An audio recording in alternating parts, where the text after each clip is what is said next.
Hello my friends, welcome back to my channel. Today I'm going to show you how to stretch a specific part of a 3D model without affecting the surrounding holes. So don't forget to subscribe so you don't miss tricks like this. As you can see here, when we scale our model that has 2 holes, the scaling affects the holes and they lose their perfect shape. Today I found the solution and wanted to share it with you. Just like I did right here with this model, I stretched it while keeping the holes perfectly shaped. Alright, let's get started. So initially the model looks like this.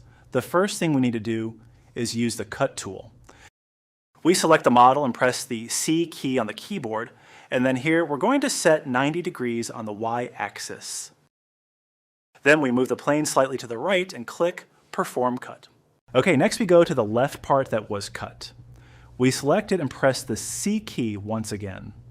Then we set the plane to 90 degrees on the y-axis, move the plane slightly to the right, and click Perform Cut one more time. Okay, so now we have 3 parts. All we need to do now is select the middle part and scale it as much as we want. And for example, here we move the right part over a bit, and then we scale the middle part even further. Okay, after scaling it as much as we want, we go ahead and select all 3 parts, right-click with the mouse, and click Merge. Okay, after that we use the Assembly tool from the toolbar, or simply press the Y key on the keyboard. Okay, after that, simply keep the default mode as face-to-face assembly.